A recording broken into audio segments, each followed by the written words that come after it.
Mark Johnson. Now, Mark, the last time on my screen, it said that you were the chairman of the County Chairman's Association, but for some reason now it says that you're a candidate for Senate District 15 on my screen. So I guess congratulations are in order.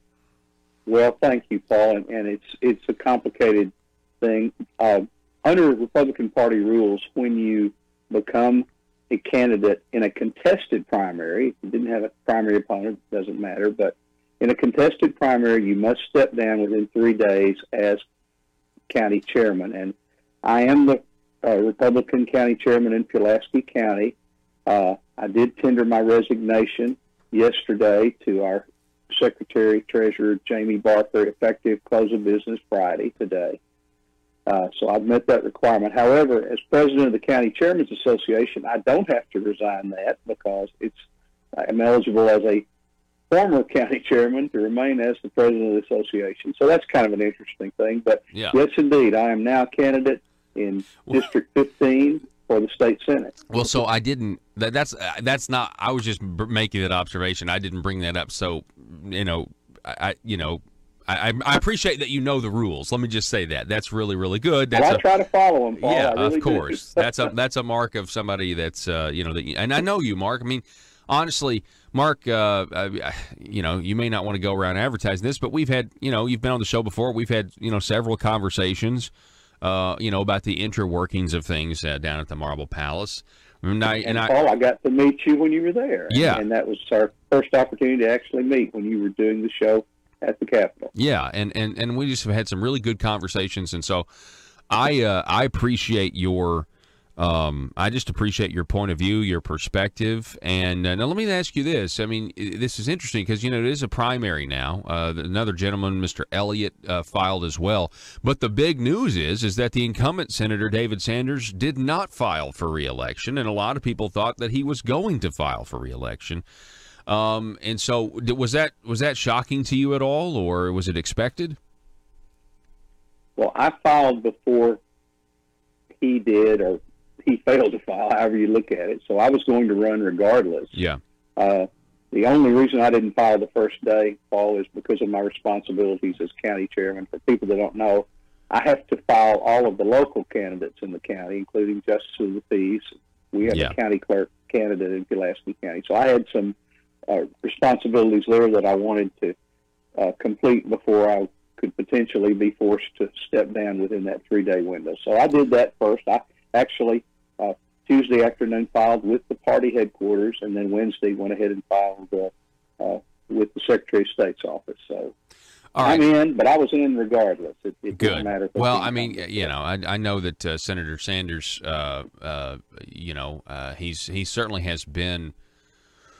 Well, let's just talk about the first issue, okay? He was integral back in 2013 of promoting the Medicaid expansion mess that we're in now. What are your thoughts on that program and that policy? Well, Paul, it's definitely a mess, and I've looked at this whole Medicaid expansion thing, and I want to give the proponents of it at least credit, or some of them, they were trying to figure out a way. People are on welfare, and let's be straight. Medicaid is welfare. It's not a right. It's something that's we want to help people that are the most destitute, low end. And we don't want to help people that can take care of themselves and can get off their hind ends and go work. So the real question for policymakers is, where do you put that line? Where do you draw that line? And to raise it to 138% of poverty and not require anyone to work, that's a real problem. Now, we have signals, although nothing's final, that the Trump administration will allow a work requirement, but my understanding is that waiver is still pending. It hasn't been worked out. But I wonder why that is. I wonder why that is when Kentucky has theirs. Why don't we have ours yet? Well, I don't know the answer to that, Paul. I just know that it's supposed. The devil's in the details of anything this complicated, and it may be. Well, I hate to go back to a Clinton-esque thing, but we may be getting down to the definition of what is work. Is work.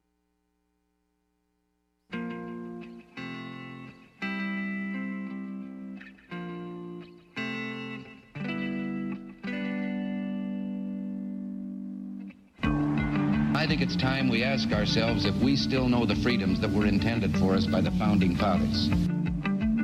They seem to be in full-scale retreat from spending cuts and are talking about raising people's taxes again. And I have only one thing to say to the tax increasers. Go ahead, make my day. If we lose freedom here, there's no place to escape to. This is the last stand on earth. Those who would trade our freedom for security have embarked on this downward course. Whether we believe in our capacity for self-government or whether we abandon the American Revolution and confess that a little intellectual elite in a far distant capital can plan our lives for us better than we can plan them ourselves. Conduit News Radio with Paul Harrell is on now. All right, ladies and gentlemen, thanks so much for being with us today. I am broadcasting live from the Bob Bailey campaign headquarters in Russellville, Arkansas. We are in the heart of Senate District 16. I want to welcome all of you. You have found the intersection of conservative ideas and reality. We're building a liberty machine, and we are so glad that you're with us. The telephone number, if you want to call or text us today, is 870-275-9799. And man, what a night, what a day yesterday. Since we got off the air yesterday, I came, got in the car, started driving this way. I actually had to make a brief stop in Mountain Home. First, from where my neck of the woods is over in East Arkansas. And then, boy, the drive from Mountain Home to Russellville, let me tell you, there's no easy way to get here if you are in Mountain Home, if you're started in Mountain Home. That is a lot of very, very steep inclines, I guess, to say the least. Last night here at the headquarters, there was an early vote rally. We got to hear great conservatives speak. We got to hear from people who know Bob, and we're telling, it was a packed house in here last night. You guys can't see it on the camera. If you're watching on Facebook.com/Conduit News, we do have the camera up and going, and I appreciate Joe back home helping out and getting everything going. But it's a pretty large area, and so a lot of people were here to hear Bob speak, but they were also here to listen to people talk about who Bob is, the character behind the man who's trying to run for the Senate seat, who's running against the establishment, who is anti-establishment, and who's running against big money. And there was a lot of talk about big money. What actually is big money? And it was interesting. Senator Alan Clark, who was here, he was talking about, trust me, folks, I know what big money is, and I know what big money isn't.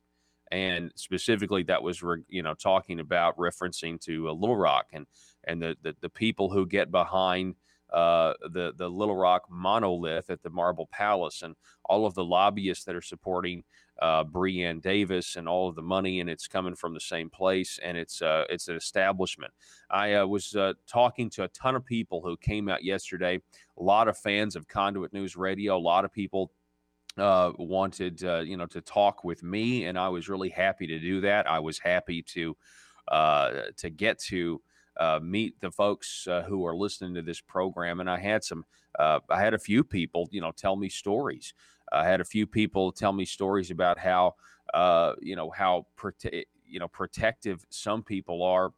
Well, I'll just tell you, there's one person telling me that they were at a meeting with Breanne Davis. Of course, Breanne Davis is Ace's choice, and somebody spoke up and said something critical of the governor, and her defense of him was absolutely instant. I mean, it was instantaneous.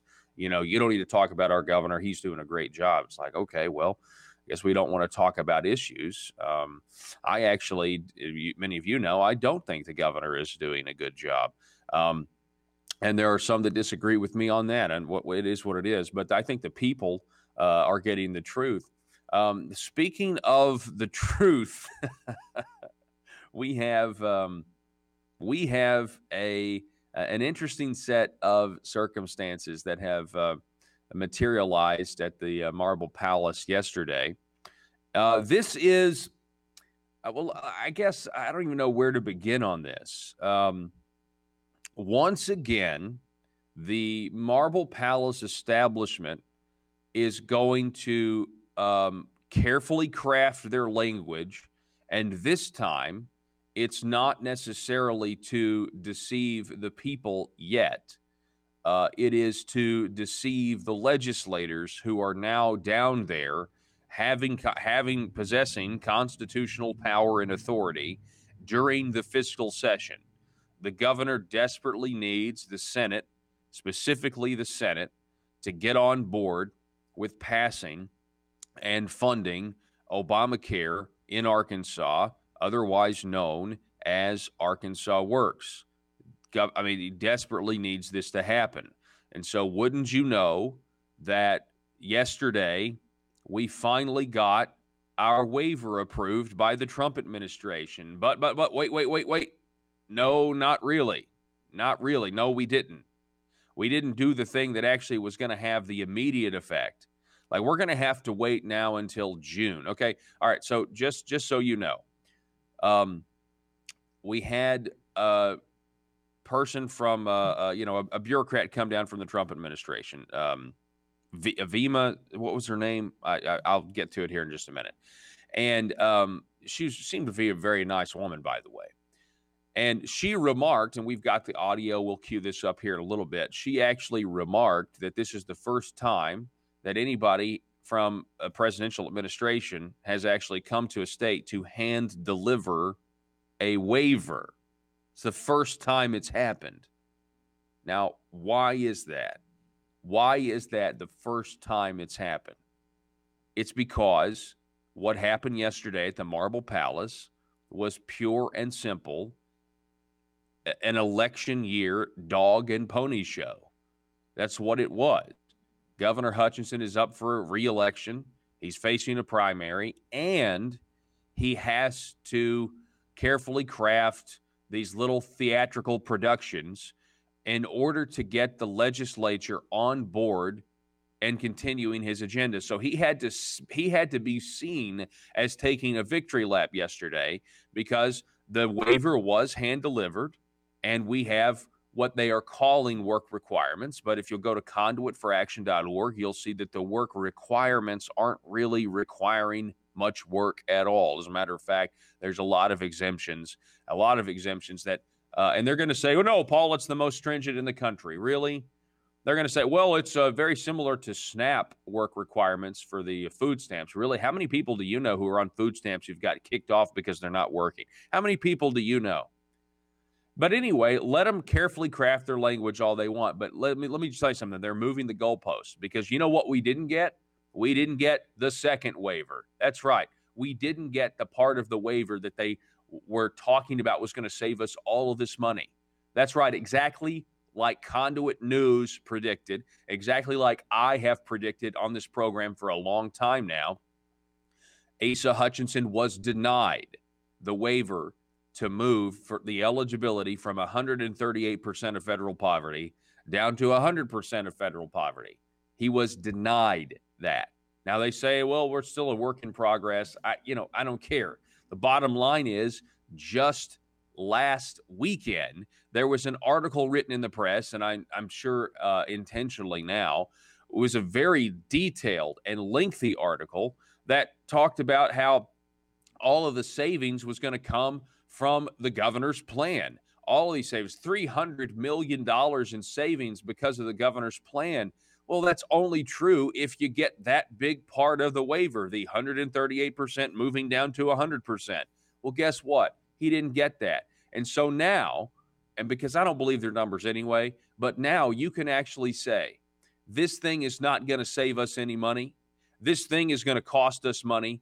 When you take into account the fact that we're going to now have to have another government program that's going to monitor who is working and who is not, it's going to be a complete disaster, period.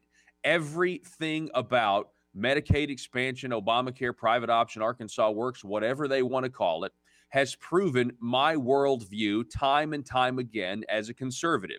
It will continue to do so, And everyone knows it will continue to do so. Even Asa Hutchinson knows it will continue to do so because the government is inept. The government cannot. The government created this mess, and now they want to try to fix it. They said, we're going to expand government and shrink it later. And now they're just continuing to expand because we've got huge problems. We've got people who are on this program who don't need to be. Conservatives have been upset about it. So the governor says, we'll put a work requirement in. The Trump administration says, okay, it's not a real work requirement, but it's a part-time work requirement at best. And now we have to have this huge apparatus that's going to have to track this stuff. We have to have software that's going to cost about $2 million. We're going to have to pay people to do this. Folks, it's going to be a disaster. It's going to be a complete disaster. I promise you that. And luckily for Asa, we're not going to really know. They're talking about we're rolling this out fast because we're so prepared. I'm summarizing the press conference for you. We'll listen to it here in a minute. I mean, and it's just frustrating. We're not going to know till June. I mean, I think that's like the first metrics test or something. So they're going to start on the 15th, I think, of this month, and then something's going to happen in April, and then eventually in June, well after the primary, we'll find out the results. And I'm sure those numbers are going to be lies. I'm sorry, I don't believe anything they say when they control the numbers. They report different numbers on the enrollment of this program, seems like every single day in the newspaper. I, for one, am sick of it. I mean, I'm absolutely sick of it. So that's what happened yesterday. I got a text. I'm telling you, it's crazy how information travels, and this doesn't really change anybody's mind. I mean, it was political theater yesterday for Asa Hutchinson, political theater, trying to get the legislature to, and people are saying, well, I feel better. I feel better now that, or maybe, okay, work requirements, okay, not so bad. Folks, he didn't get the one thing he was supposed to get, which was making this thing less expensive. This thing is it's now going to cost us even more money. I want to highlight this, and maybe we'll do this on Friday when I get back and I have a little bit more things in my studio at my fingertips, or maybe we'll do this tomorrow. But I want you to understand something. Last year, when they did this, when they called a special session to ask for a waiver to reduce from 138% down to 100%, right?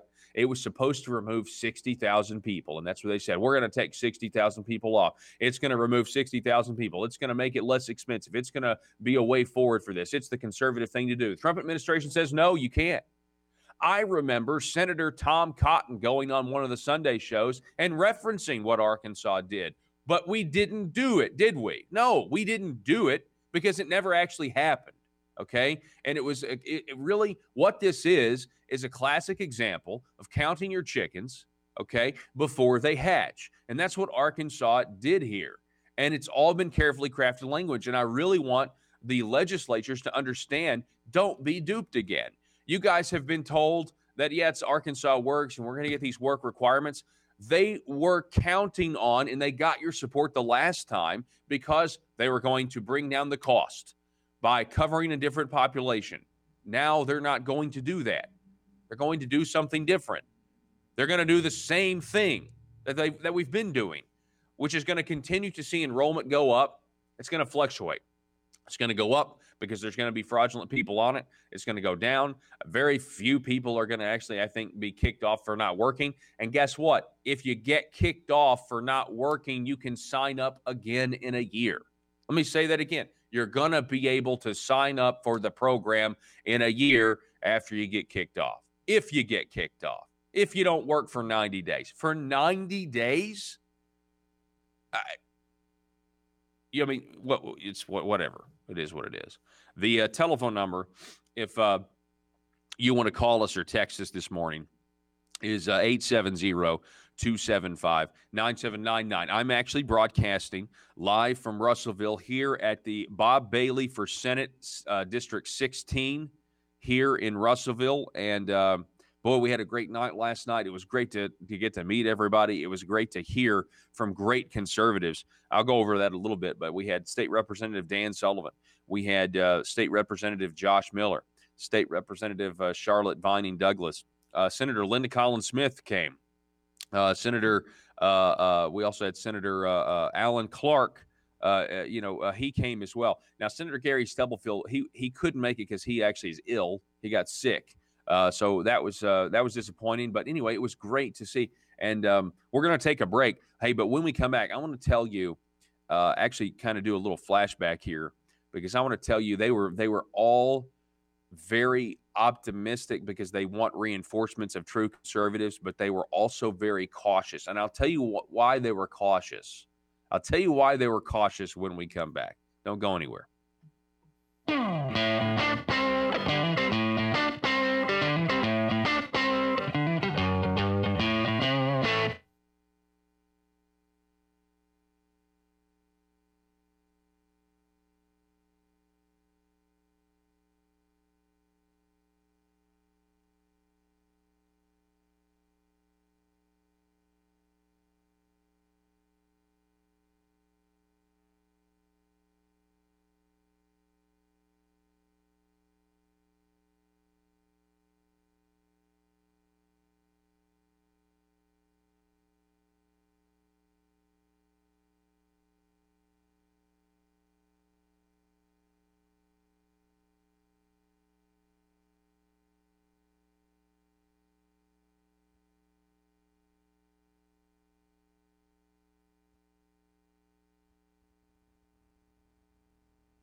Conservative legislation killed?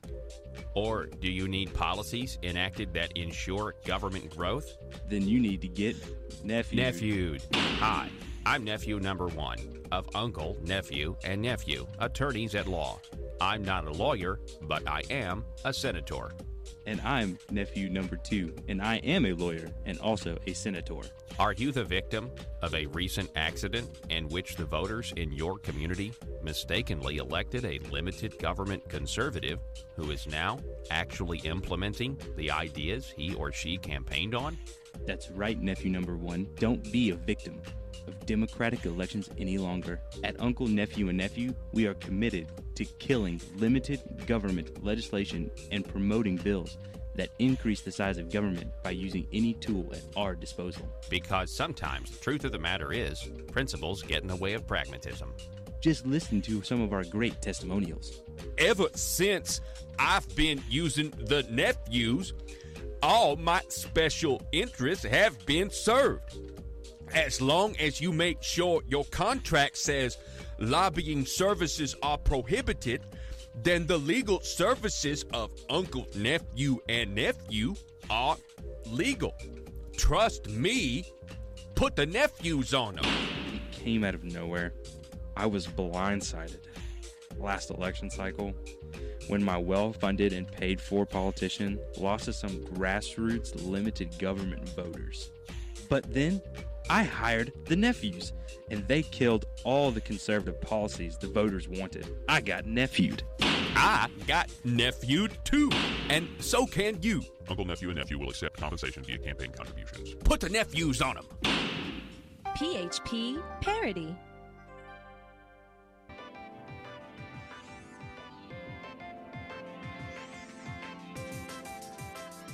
Conduit News Radio with Paul Harrell is building a liberty machine. Find out more at conduitnews.com. All right, welcome back. Reggie on Facebook writes and says, this whole Asa Hutchinson waiver and everything, it sounds like a program during the FDR administration called the CCC during the Depression. Is Arkansas in a depression? That's pretty good. Yeah, the CCC, the Civilian Conservation Corps, a young man's opportunity for work, play, study, and health. Wow, that's a good find, Reggie. I like where your mind is at. The Civilian Conservation Corps was a public work relief program that operated from 1933 to 1942 in the United States for unemployed, unmarried men. Originally for young men ages 18 to 25, it was eventually expanded to ages 17 to 28. Let's see. Robert Fechner was the first director of the agency. Anyway, FDR. Yeah, the CCC. That's a really good find. That really is. I want to clarify one of my points about the next calendar year. Now, this is interesting. So I said under these work requirements, or whatever you want to call it, part-time work requirements, this waiver, and again, they're moving the goalpost. We're supposed to save money by going from 138% to 100% federal poverty level coverage. That's not going to happen now. And I've got an article we're going to go over that's going to highlight just how ridiculous this is. Paper this weekend in the Gazette, they were praising this thing, talking about how much money is going to be saved. I wonder, are they going to issue a retraction? Are they going to issue a retraction on this? I doubt it. But anyway, you get kicked off the program for not working for 90 days if you don't volunteer, if you don't have a drug problem or whatever. That's one of the exceptions. You can sign up in the next calendar year, the sign-up period, not off a year, and retroactive for 30 days. So that is, this whole thing is just going to be ripe for abuse. Okay, so if you're just joining us, good morning, first of all. I'm here at the Bob Bailey for Senate headquarters in Russellville. We're doing a live remote here. It's been a lot of fun. So almost every one of the legislators who were here supporting Bob Bailey, I want to be clear, they were supporting Bob Bailey. And many of them were supporting Bob Bailey because they know who is supporting Breanne Davis. They know who is supporting Breanne. They know the money attached to it. And they know, as true conservatives, without more true conservatives, they have very little chance of actually advancing conservatism. That was abundantly clear from all of them. They need help. They need reinforcements down there. And they think that Bob Bailey is going to give them the best chance to do that, not Breanne Davis. It's very clear. But Josh Miller, and we'll get to this audio probably tomorrow. I just haven't had time. It's an early morning, late night last night. So, but I haven't gotten time to get the audio going. But Josh Miller swore he would never do this again. He swore he would never support someone that he didn't actually know. State Representative Josh Miller was saying this last night. And the reason he said that is because he did that with a now Senator John Cooper, an endorsed Senator John Cooper, who immediately went down there after 2 weeks. And after 2 weeks down there, went back on his word, went back on what he said to the people of his district. And how much that stings, how much that hurts, especially when you donate to somebody, you try to support them, you believe that they will be a conservative. Instead, they're big government liberals, right? And so it was really, and everybody was like that. But of course, Josh Miller supports Bob Bailey, and it was a great speech. But everybody was just cautiously, they made sure that Bob Bailey knew, really, I think, how bad it is down there. And it was, if anything, it was a warning. Hey, we need you.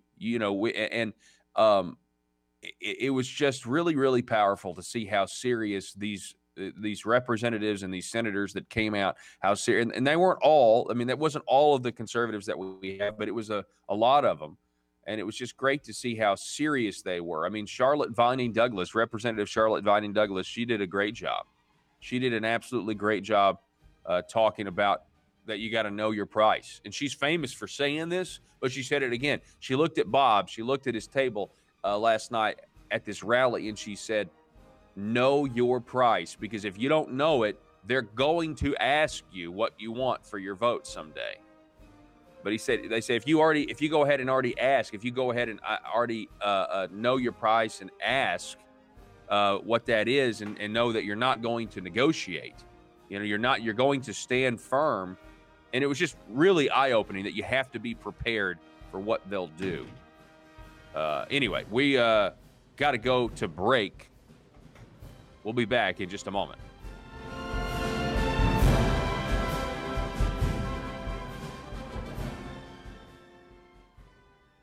Well, a couple of times a week, I'm going to go knock on a door and say, you have a job? They say no. and they walk out, and that qualifies. I don't think that's adequate. I also think that there are so many loose ends in this program. For example, the numbers escape me, but last year, or maybe the previous fiscal year, the state of Arkansas, which, through the Medicaid expansion, were paying the private option premiums for inmates in the Department of Correction that were on the program.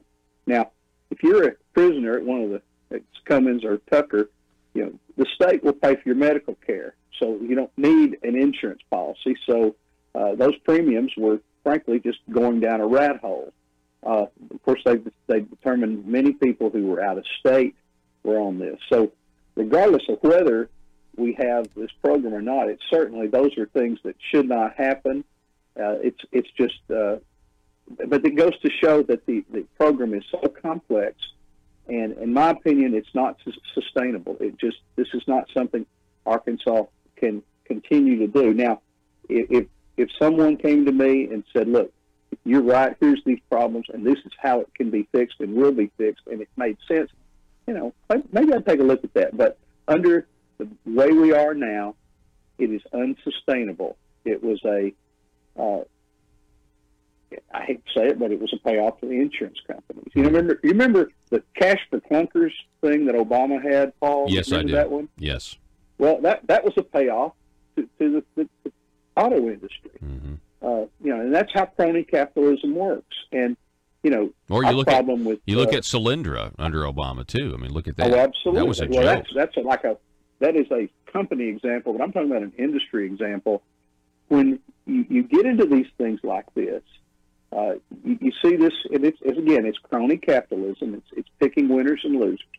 The flip side of that is a free market where, we can open up, instead of having one or two insurance companies in Arkansas selling almost all of the policies, people can come in and compete. The worst thing Obamacare did is the one-size-fits-all idea that, okay, these are all, it doesn't matter that you're a nun in a convent, you've got to have maternity benefits written into your policy. And these things are insane. And the free market meets those needs and can take care of things. And I'm not a free market conservative because I love freedom, even though I do love freedom. I'm a free market conservative because I believe it's the only economic system that actually works. You're exactly right. I mean, that's a really, really, really good point. We're talking with Mark Johnson. He filed this week to become a Republican candidate for Senate District.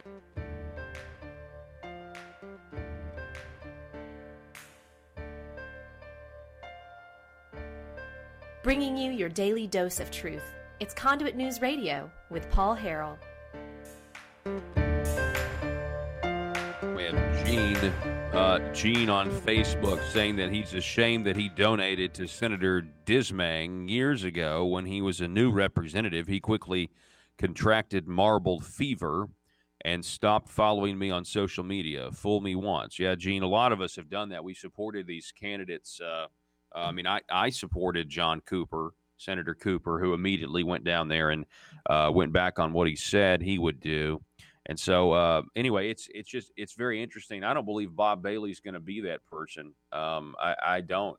And I said this last night at the rally. I said that I think Bob Bailey, I'm thankful he got in the race so we at least have a choice, so that liberty has a chance, so that voting your principles has a chance, and not just voting, and being an ASA loyalist and pledging your fealty, to become some sort of knight, in ASA's service, if you will.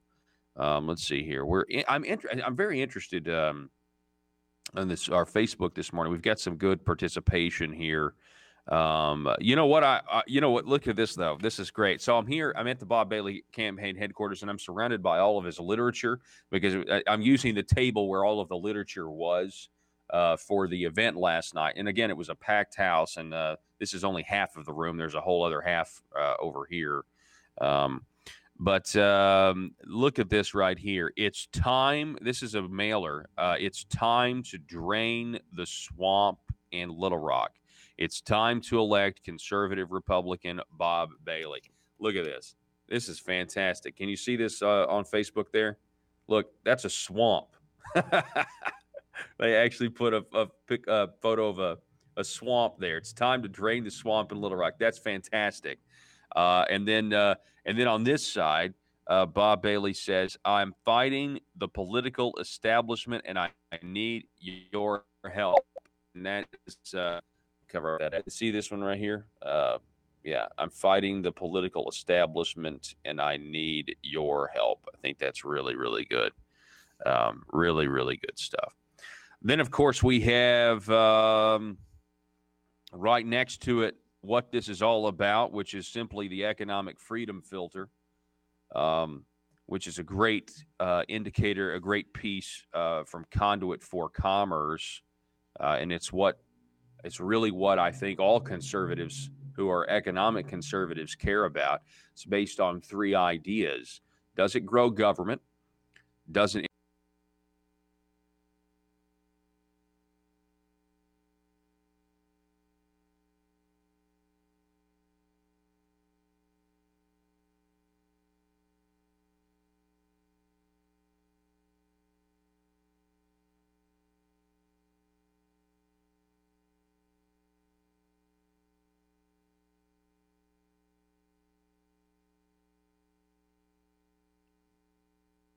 My apologies, ladies and gentlemen. This is Joe.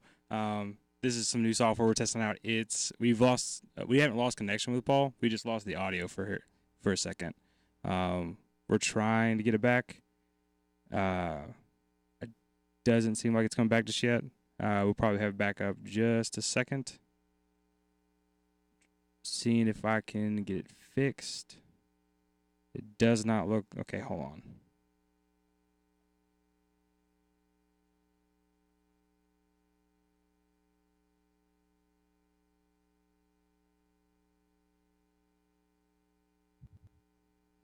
Can you hear me, Joe? We lost. And we're back. We lost. We're back. Okay, good. Okay, good.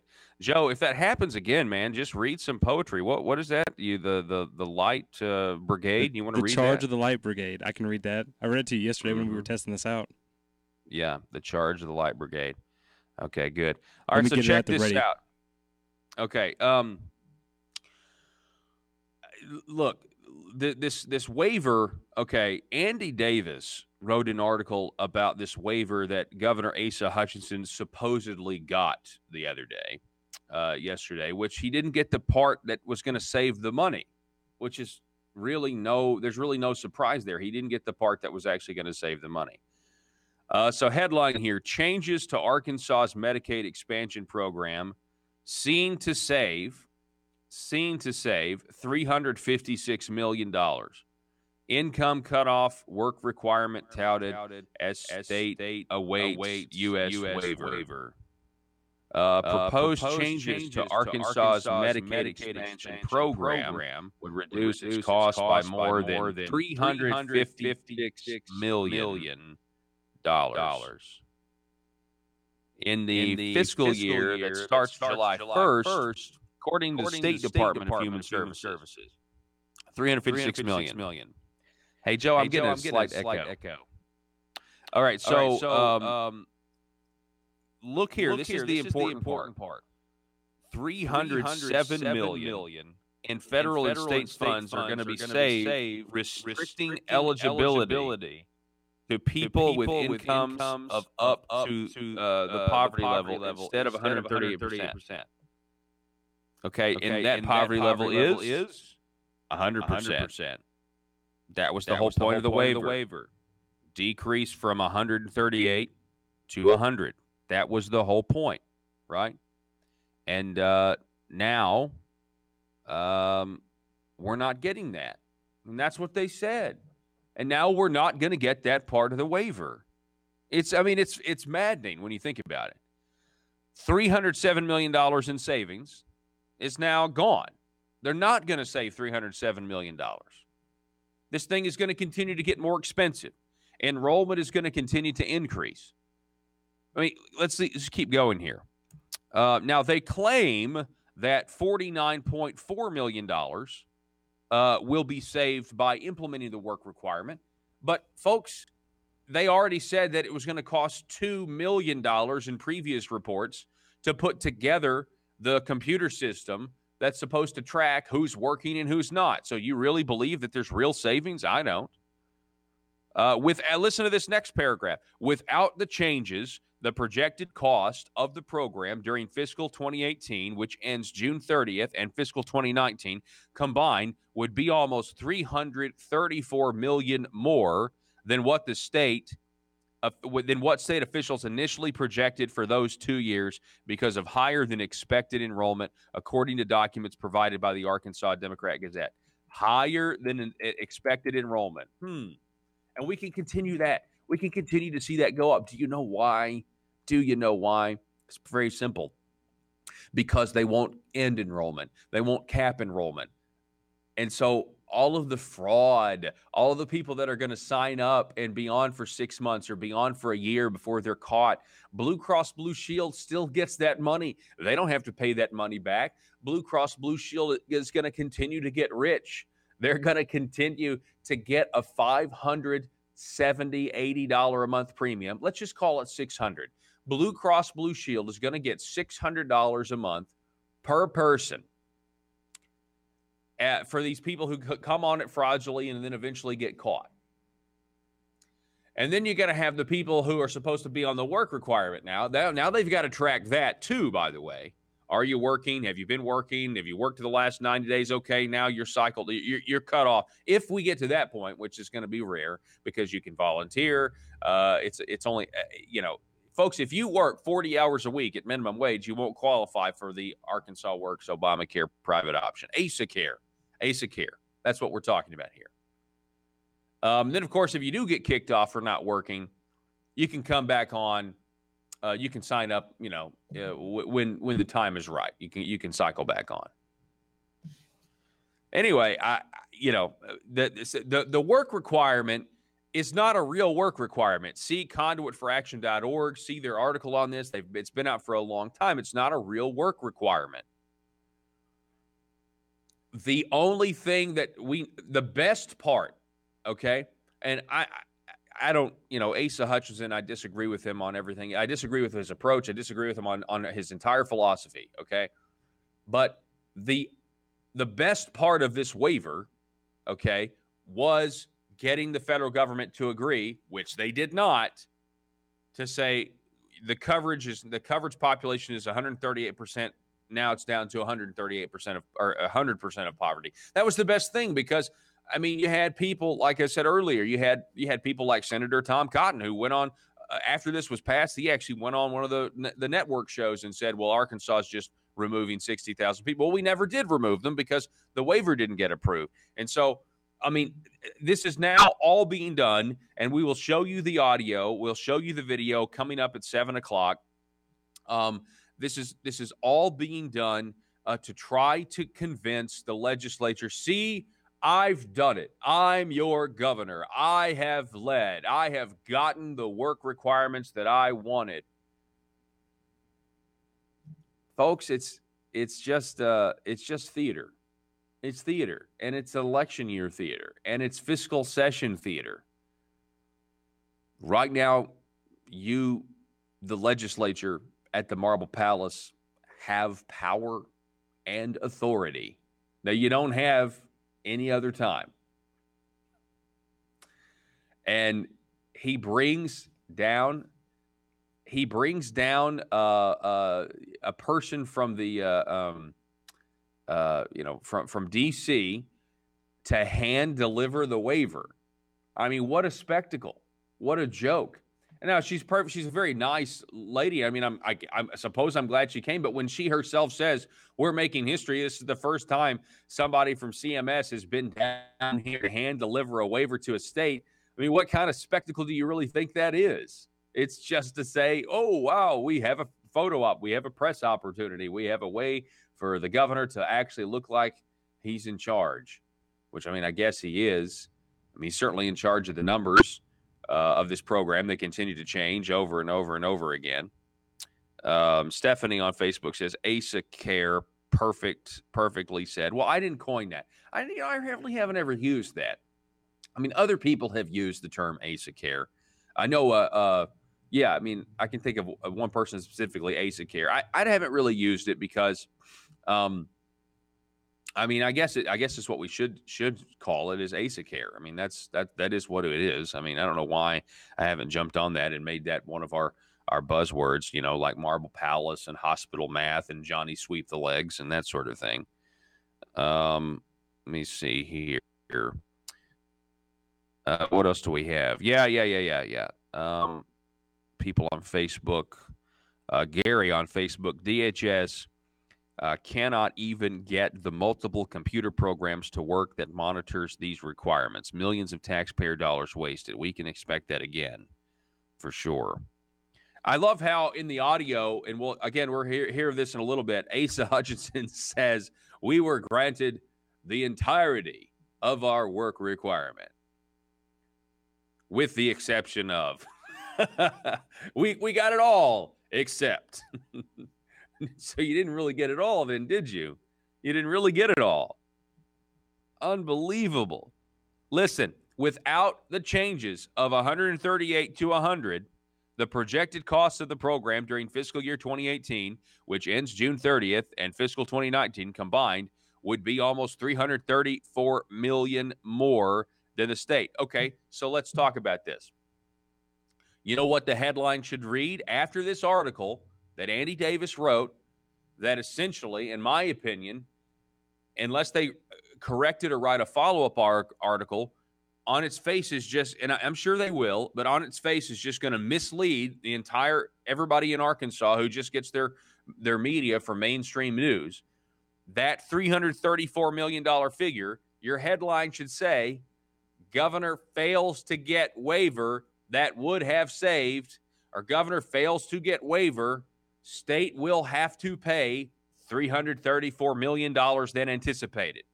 Governor fails to get waiver, subheader, Arkansas now has to pay $334 million more than officials anticipated. That should be your follow-up headline. Will it be? No, of course not. Of course that won't be the follow-up headline. Oh, my goodness. Very frustrating. We're going to take a break, folks. Don't go anywhere. Sorry, I know we had some audio problems. I think we're going to we have them resolved now. But anyway, we appreciate it. It's one of the sacrifices of bringing you guys live video from the road. So anyway, we're going to be back in just a moment. If you're like me, you believe that small business is the heart of Arkansas's economic engine, and it should be viewed that way by the politicians in Little Rock. Conduit for Commerce also believes, like you and I believe, policies that achieve less regulation and lower taxation help small business in Arkansas thrive. Other policies like small, constitutionally consistent government and reducing citizen dependency on government keeps it from growing and expanding its influence on our daily lives. Conduit for Commerce works every day to educate the general public and legislators on these important priorities in the name of Arkansas small business. By the way, contributions to Conduit for Commerce are tax deductible. Log on now to conduitforcommerce.org and click on Contact Us on the right side of the page. That's conduitforcommerce.org. Go there now and learn the facts on protecting small business in Arkansas.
Good morning. Good morning.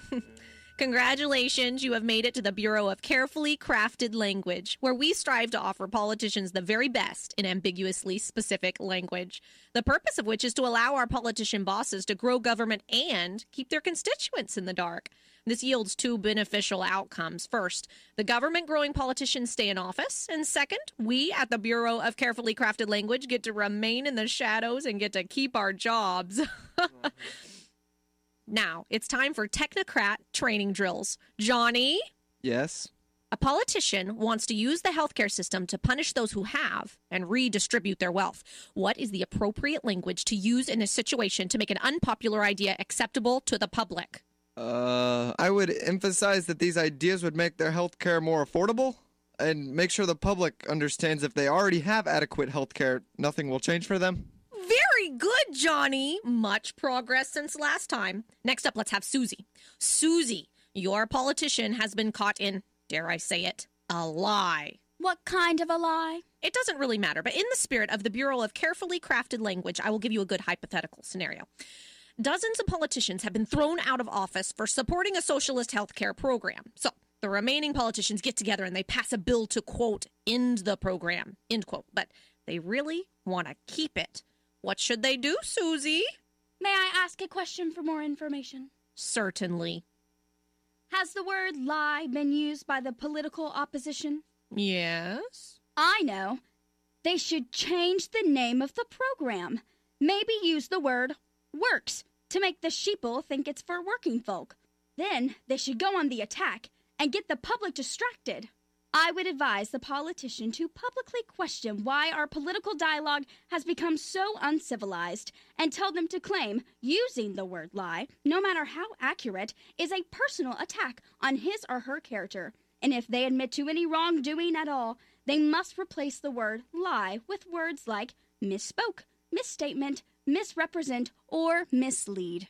Amazing! Excellent work, Susie. I feel like the student has really become the teacher. You will make a terrific addition to the Bureau of Carefully Crafted Language. All hands on deck. This is a Bureau of Carefully Crafted Language emergency. Several politicians are scrambling after being exposed by some talk radio host. Let's move it, people. They need our help. The Bureau of Carefully Crafted Language. You vote 'em in, and we keep 'em in. PHP Parody.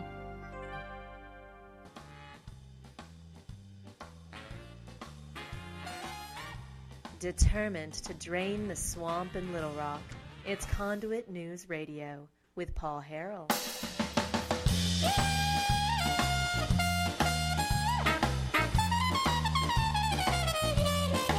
All right.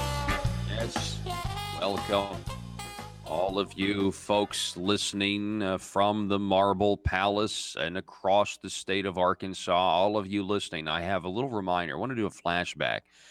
You see, in his press conference yesterday, the governor talked about going to the Republican Governors Association recently. And he said that when he went, it was the first time he got to talk to the head honcho who had just been confirmed.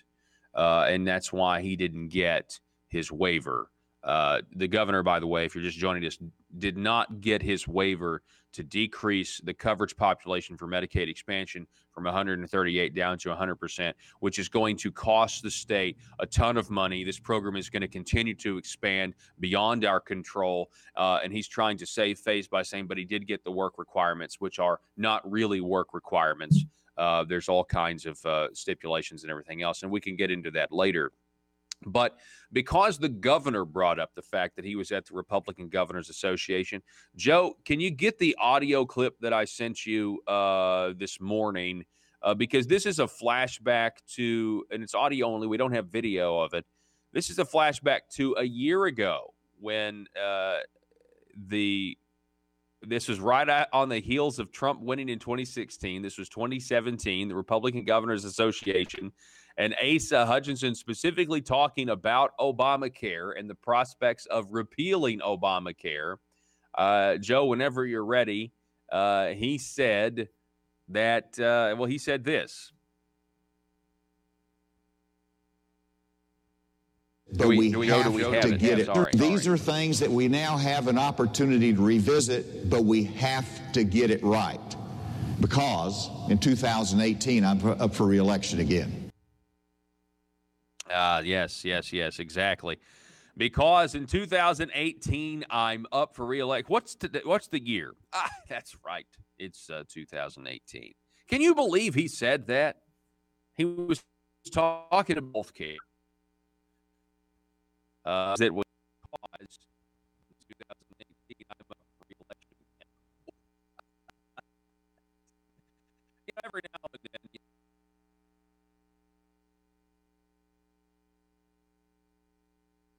I guess we have a bad connection again.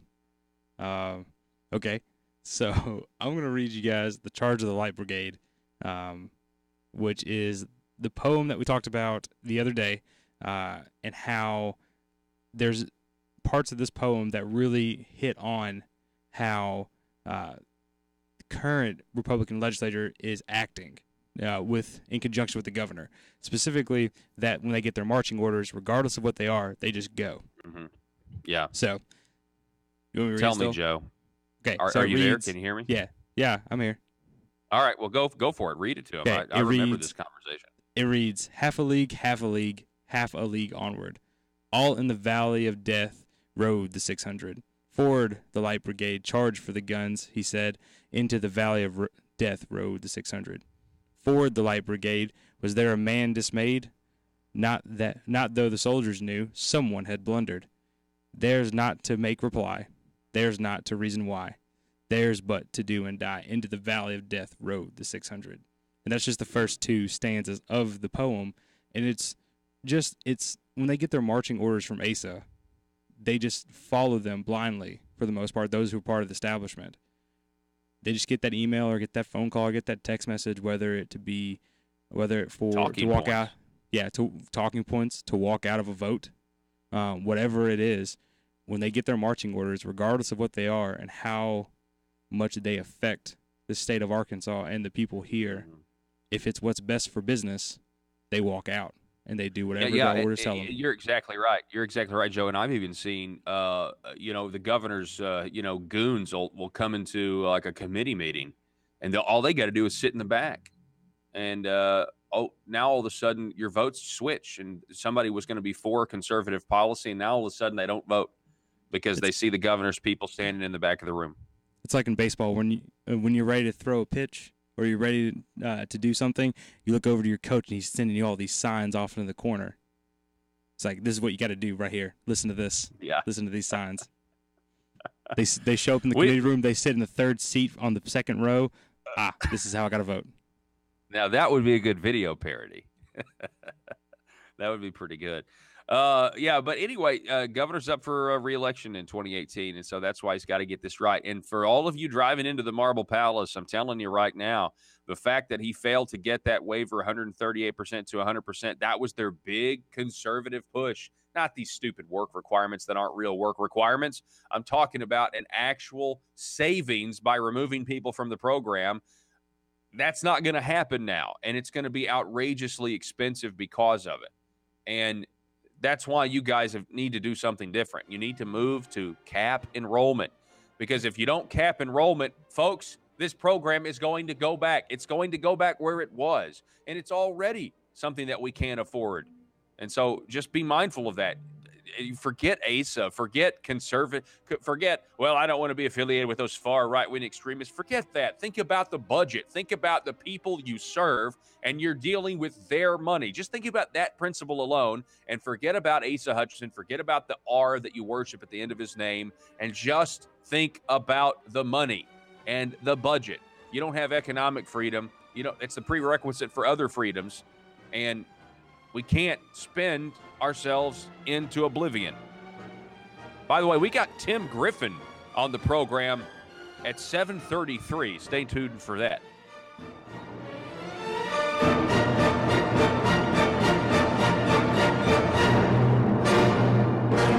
The news and talk of Northeast Arkansas. This is News Talk 101.3 FM and 12:30 AM KBTM, Jonesboro, an EAB radio station. 15. Can you tell us geographically what are we talking about when we say District 15? Well, I guess we'll use up the rest of the hour on that. I'll try to synopsize it. I live in Ferndale in western Pulaski County. It includes my area. It goes a little bit into the city of Little Rock and takes in part of Chenal Valley, the very western part of the city.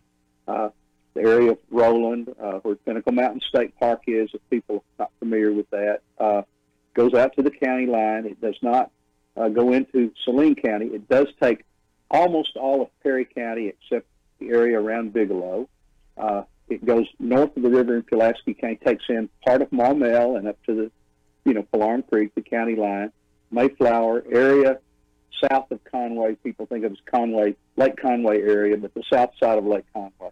It kind of makes a C around the city of Conway. It takes in the north area above the city of Conway, where I used to live, where I grew up, Greenbrier, Spring Hill, that area. Goes all the way up into Van Buren County. It does take in the south part of the city of Clinton, and it also includes all of Conway County. Wow. So it's a big district. It's lengthwise, it's about as long, even though it doesn't get as wide as the 2nd Congressional District. It's big. It's a big district. Wow, that is very, very large. I understand what you're saying Yes, there, but sir. taking up the rest of the hour. I'm hoping.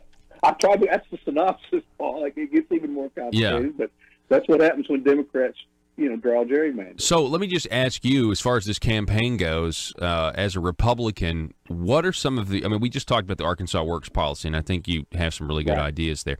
But what are some other policies that you would like to see enacted? Because, and the reason I ask that is because when people, in my opinion, when people are voting for Republicans like they have the last several election cycles, they are doing so because they agree with the platform and they want big, bold reforms in state government. So what policies do you think we need that we don't have now? Well, Paul, the last time I was on your show, I was speaking about the revelations about then Senator Jake Files from Fort Smith. Yes. And I called for his resignation. Now, there are people that said, well, he's entitled to his day in court. My answer to that was the abuses of his office that he was doing were things that were in the public record, and the general public could look at them and see that these were abuses. And, of course, we knew where this was headed. It did happen. He pled guilty, and he resigned. Now, what this all means, Paul, and I'm not going to pick on Jake Files or John Woods or anybody else that's in this situation. Well, they've earned it. They've earned it, in my opinion. Well, go ahead. They did, but it's a scandal because it's an abuse of office. It's an abuse of their position. These are tax dollars that were stolen. I'll say it. They stole the money, and this is like something out of the mid 20th century or even earlier kind of corruption. And we've got a corruption problem. We seriously have an ethics problem. We've got so-called ethics laws that my mother would use the term strain at a gnat and swallow a camel. We've got all these complicated ethics laws, but when the General Improvement Fund was in place, it was so ripe for abuse. There were so few checks and balances. The Supreme Court has held that it was unconstitutional because it didn't have the normal mechanism of controls. But that shows we've got a swamp that's got to be drained. I will push for stronger ethics laws with some teeth in them. I know that each individual chamber, the House and Senate, have set up rules that try to compel it, but this needs to be done by law. There needs to be some things that a slap on the hand's not going to be good on this thing. And then let's be frank about the General Improvement Fund. This is a state surplus that's set aside for some projects that might be needed. In the past, they had to be capital projects. We actually had one senator that allocated money to a fireworks display, and I'm thinking that's literally taking taxpayer dollars and laying it on the ground and setting it on fire. But the thing is, Paul, a lot of good was done with that. There were small volunteer fire departments that got new fire trucks and senior citizen centers that got help. I mean, there are good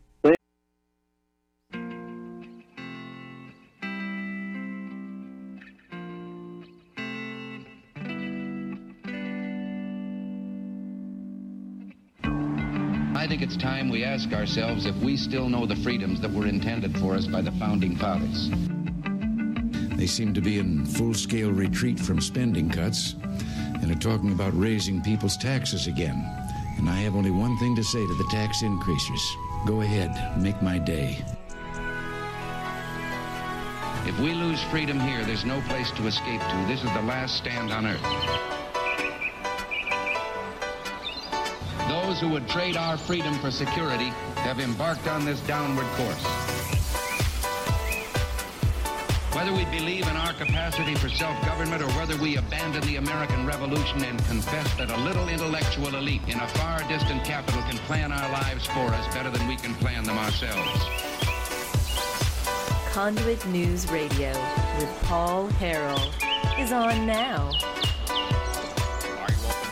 Welcome, ladies and gentlemen. I'm broadcasting live from Russellville, Arkansas, in the heart of Senate District 16 at the Bob Bailey IV State Senate headquarters. Having a great night last night, meeting a ton of Bob Bailey supporters as well as fans of the program. Welcome. You have found the intersection of conservative ideas and reality. We're building a liberty machine, and you can sound off on Facebook at facebook.com/Conduit News. You can also give us a phone call or a text message, 870-275-9799. Coming up at 7:33, we'll be talking with the Lieutenant Governor of the great state of Arkansas, Tim Griffin.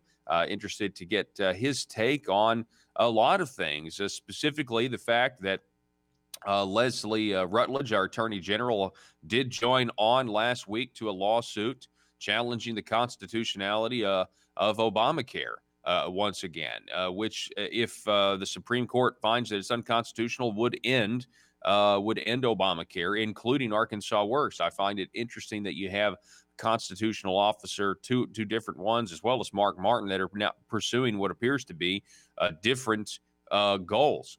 Someone texted me, a good question would be, in light of the fact that Asa Hutchinson has been granted a waiver yesterday to implement work requirements, or so-called work requirements, will Leslie Rutledge now drop out of the lawsuit? I would probably venture a guess and say that the answer is no, because here's the thing. Governor Asa Hutchinson has known what he was getting and what he was not getting with this waiver for months now. It's only now that he is theatrically rolling it out. It's very clear that we understand that. Governor Hutchinson is not been given the waiver that actually would save real tax dollars. He did not get the waiver that would have allowed a decrease in the coverage population from 138% down to 100% of the federal poverty level. He did not do that. And he's known for a long time. Any reasonable person would assume he has known for months now that he's not going to be getting one of the key things he and other establishment Republicans championed that they would be getting, which would have removed 60,000 people from the program and would have saved $350 million. Now it's going to cost us $350 million more than they anticipated, and I don't expect the mainstream media to make a big deal out of it, because I think many in the mainstream press believe that health care is a right, and they believe that working Arkansans should pay for it. Anyway, I digress. Let's get to the audio. Joe, if we can pull this up, this is cut number 1 from the governor's press conference. Whenever you are ready, we want to go with that first cut there at 410. Pleased today to announce that Arkansas has been granted a waiver to put in a work requirement for Medicaid in Arkansas.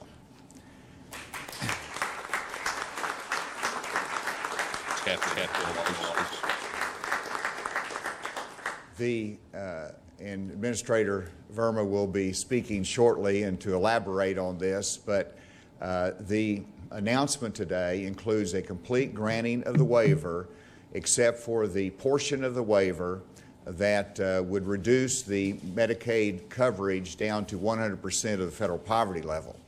The Administrator has agreed to continue to work with us on that. just think it's funny. It's like they have granted a complete version of the waiver, except they have it. It's not complete because they're not giving me the 138%. It's ridiculous. All right, go to cut two, Joe. 7:38. Whenever you're ready. Here we go. Remember the warmth and the great hospitality of the people from Arkansas. So appreciate it. I think today marks the first day in history that an administrator has hand-delivered a waiver. And I really wanted to be here today to commend the governor and his team. They've done an outstanding job putting together. First time in history that an administrator has hand-delivered a waiver for a piece of political theater. Because the governor needs to convince the legislators that this is a big deal. Other states have gotten these work requirements.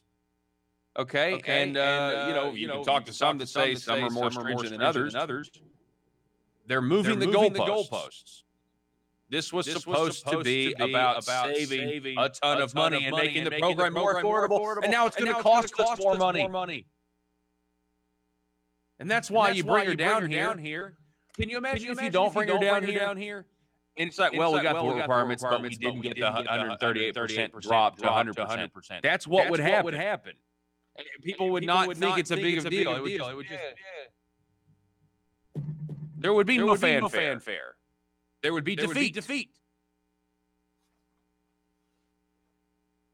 See what else she has to say, Joe. Continue with the thing. Together a wonderful proposal that's all about community engagement, and it's about helping people to rise out of poverty and to achieve the American dream. You know, as I look at my time in the Medicaid program, there's a couple of things that I want to highlight. First of all, I think that states are always in the best position to think about what's going to work best in their state. They're closer to the people that they serve, and they understand what's needed in their communities. Because I like that she says that. I mean, you would have never heard something like that out of the Obama administration, that's for sure. I just wish, I don't know, I wish she hadn't have come down here and to be used in a political way. She probably had no idea that she was being used this way, but I don't know. Maybe she did. I'm not sure. This was a way to. This was a psyop, is what this was. This was Governor Hutchinson's psyop on the Arkansas legislature, specifically the Senate, who holds the funding of this program in their hands, and specifically, I'm actually amazed at the relevance here. Because this is a fiscal session where we decide to spend the people's money or not to spend the people's money. And the one thing that was supposed to be redeeming about this waiver, because nobody has confidence in a work requirement. Nobody has confidence that the government of Arkansas can keep up with who works. They can hardly keep up with who's supposed to be on the program and who's not right now. And now they're going to have to build systems, and they apparently already have, but now they're going to have to track these people. Folks, it's a nightmare, and it's big government breeding more big government to try to make it better. It's ridiculous because they shouldn't be in the business of doing this in the first place for able-to-work adults. The one redeeming thing was that it was supposed to save money and make it more sustainable. Now that's not going to happen. It's now just as unsustainable as it's ever been because they refuse to end enrollment. They refuse to cap enrollment. And we still have the same fraudulent doors that people are going to walk through, sign up. Blue Cross Blue Shield's going to get rich. Then eventually they're going to cycle off the system. All of that is still happening. And so it is very interesting that the key fiscal component was denied by the Trump administration. And guess what? You guys are in a fiscal session to decide whether or not to spend the people's money or not. And the or not is a good, I mean, that is a possibility, right? You got to have 75% of the vote. Spend the people's money or not spend the people's money. Governor Hutchinson is not a conservative at all, in my opinion. But I think we can all agree he's not a fiscal conservative. He just is not a fiscal conservative at all. So cut on over, Joe, to the next cut, 11:53, if you can. And I think this is part of the question and answer. Or no, I can't remember what this cut is, but I marked it down, so it is relevant. So 11:53, whenever you're ready. To give you a couple of highlights, we do expect to put out the notice to start the program by March 15th of this month, and then we will bring the portal. Our program requires reporting through a portal. We'll bring the portal live on March 30th. The first week of April, all the individuals in Arkansas Works that will be subject to the work requirement will get their individual letter. And the first group required to begin reporting activities will begin those reports June 1st. So like I said, later this week, we will give you a very detailed schedule. That is Cindy Gillespie, the DHS secretary here on assignment. You got to listen to what she said. The reporting on all of this stuff doesn't start until June. And that is conveniently after the May primary. And this was all done as theater. I've never seen anything like this. And it's all done to psychologically manipulate the Arkansas legislature so Asa can get what he wants. You have to see that. You know I'm right on that, right? I mean, you know he's trying to psychologically manipulate you guys. It's the fiscal session, and he wants to really gloss over the fact that he didn't get the key fiscal component of his plan. This program is unsustainable. It continues to confirm my entire worldview on conservatism and limited government, and it will continue to do so because, I mean, the more the plans fail, the more the planners plan. Wasn't that Reagan that said that? The more the plans fail, the more the planners plan. And it's the same planners every time. They're still credible for some reason. That's because people are getting rich off this. It's a big scam, and the planners are making Blue Cross Blue Shield and other people rich, and they're good with that. Oh, by the way, I got to talk to a lot of people last night at the Bob Bailey for Senate rally. That's where I'm broadcasting from, by the way, if you're just joining us. I'm broadcasting from Russellville.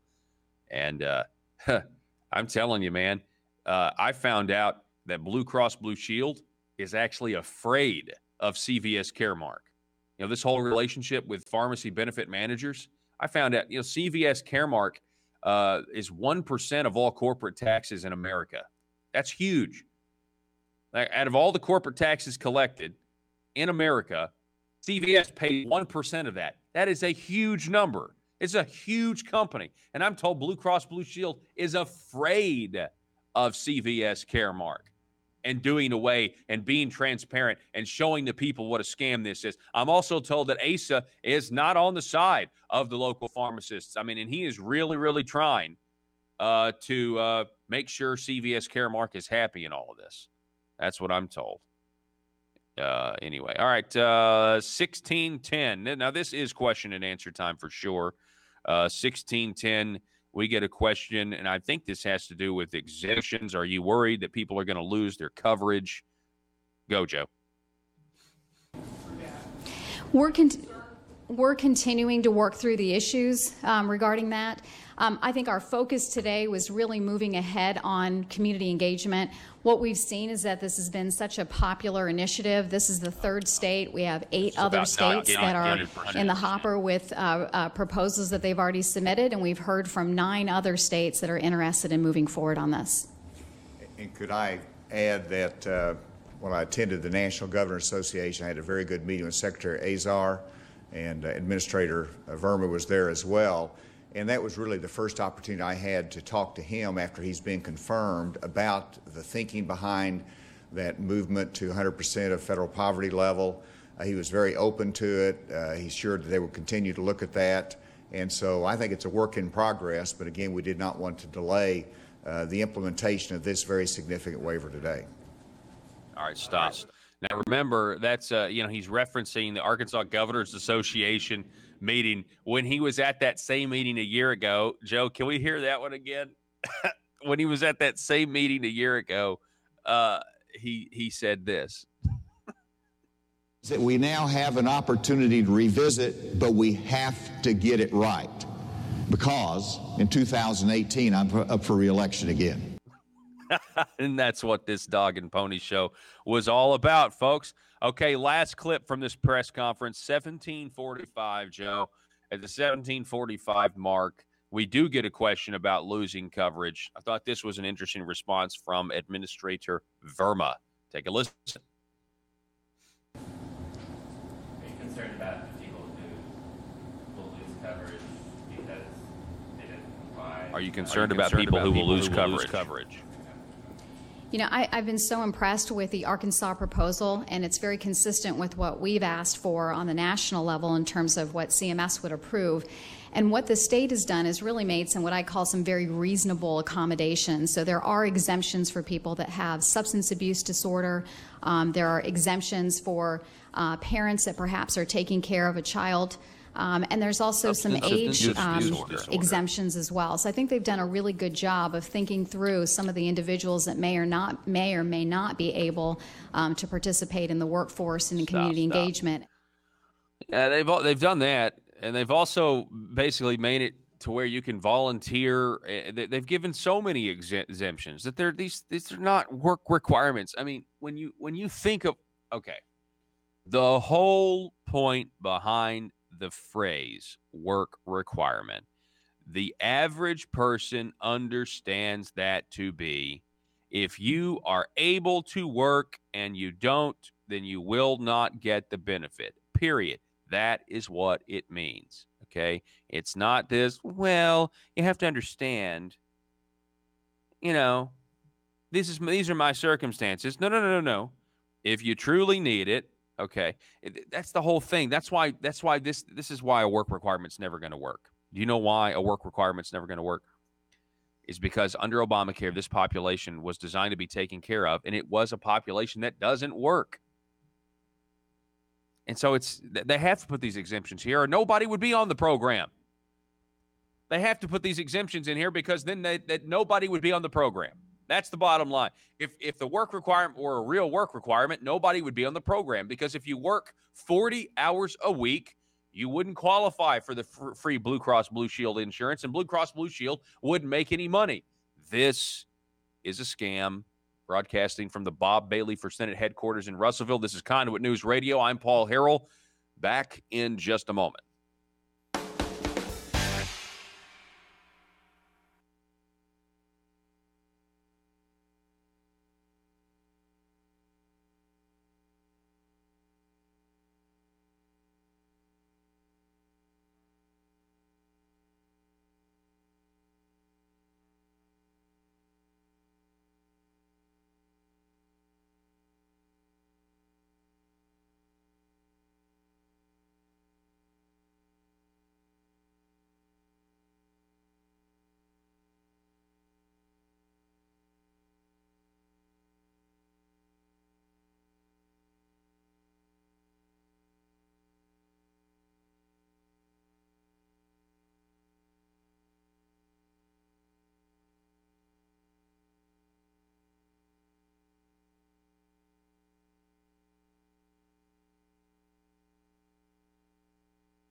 What you cooking?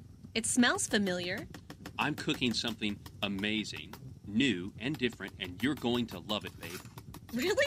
It seems like we've had this dish before. Don't believe me? Come and taste it for yourself. Okay. Yeah, I think I'm right. This tastes just like Obamacare.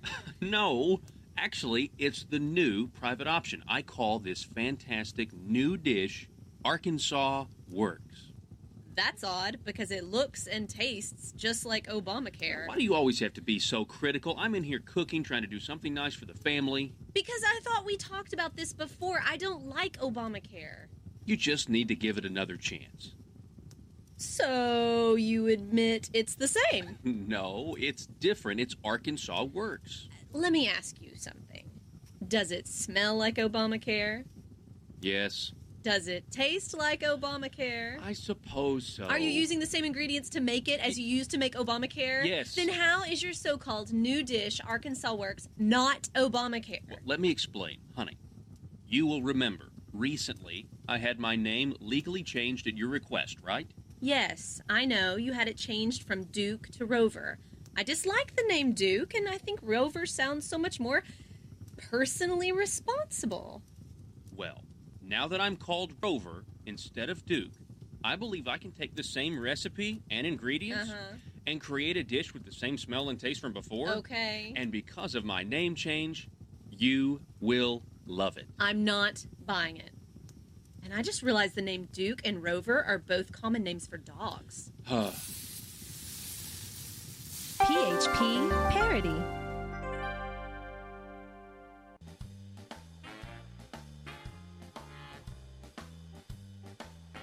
Exposing the truth and everything the Marble Palace establishment keep trying to cover up. It's Conduit News Radio with Paul Harrell. Again, having an excellent time last night. The Bob Bailey Get Out the Vote rally. Early voting starting today, continuing all the way through a week from today for Election Day. We were talking about last hour, some of these great flyers. I'm actually at the campaign headquarters, and this is where they had their big event last night. Packed tables, some great audio. We got to hear from Senators Alan Clark, Linda Collins Smith, State Representative Josh Miller, Charlotte Vining Douglas, Dan Sullivan. They stopped by. It was a great time to hear them speak, hear them support Bob Bailey, hear them support conservatism, hear them talk about how they got to have reinforcements if they want to get something done. But some of these great flyers, like It's Time to Drain the Swamp in Little Rock, brilliant. Then we have some other great ones. Just a push card here. And it was great to meet Bob's wife, Gayla, in person as well. And listen to this. With your vote, I will be your citizen legislator fighting for transparency in government to keep you informed, limited government to protect your freedom, integrity in government to deter corruption, and enforce accountability. Bob Bailey, a constitutional conservative. It's really good. Establishment needs to be worried. They need to be very, very worried because conservatism, you say what you want to, this has gone to a runoff and a very, very close runoff, and it's going to be close. But know this, conservatism, limited government is organized in Senate District 16, in Pope County, in Newton County, in those other parts of the county. So conservatism is organized. We know who you are, meaning we know who big government is.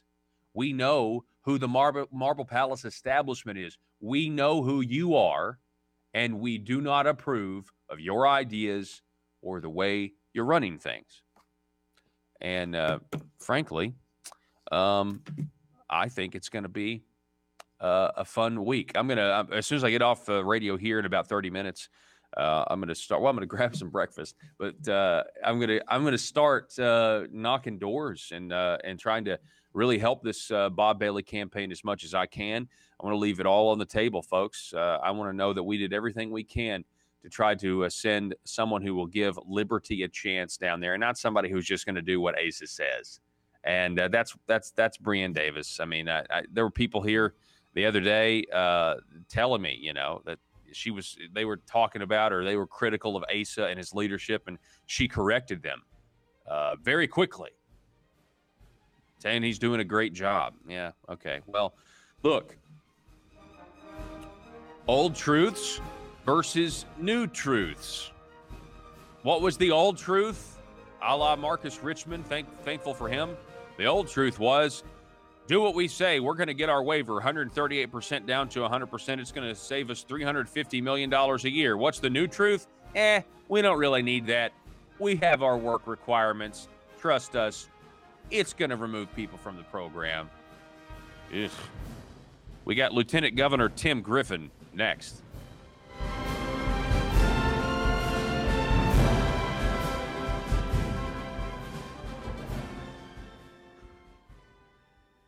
Things that were done with that money, but the point is, it was ripe for abuse because of no controls. And that's why we have a Constitution that requires authorization and appropriation. The executive branch and the legislative branch have to agree to these things. So, again, within the proper constraints of government, because not everything that's good in life is the responsibility of government. Government is not your nanny. It can't do everything.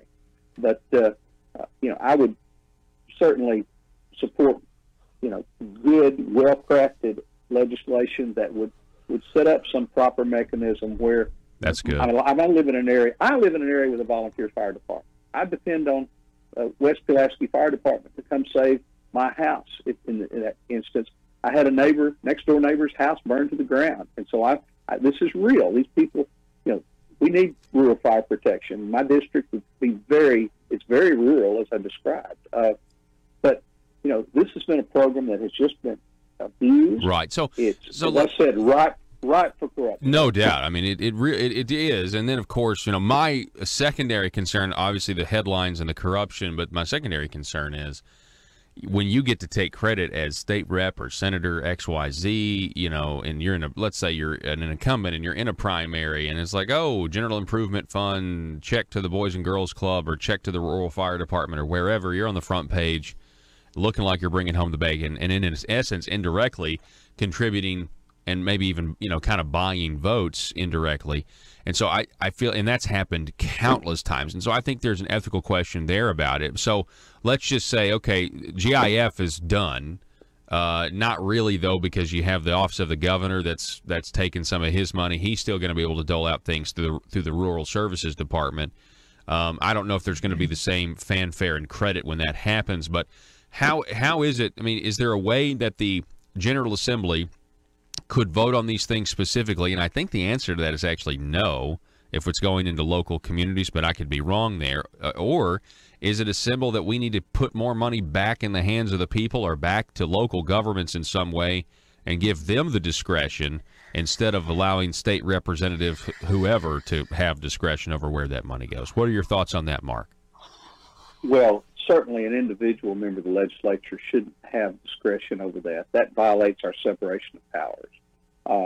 And as far as the executive branch, whether it's just an agency or even an agency that has a board that looks at these things, or even the governor in some cases, that's an executive branch responsibility. And if you're the president or you're the governor, when something good happens, you get to take credit for it, and if something bad.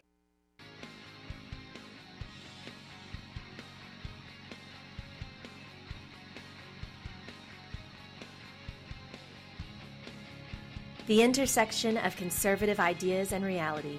Conduit News Radio with Paul Harrell.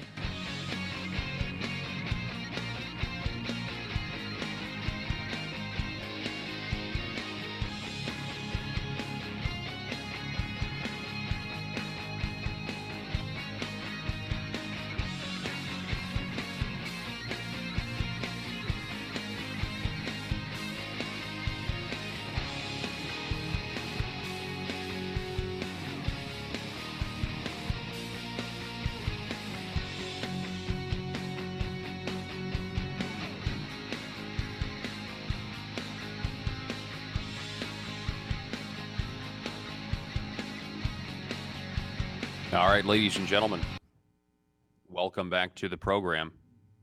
Thanks so much for being with us.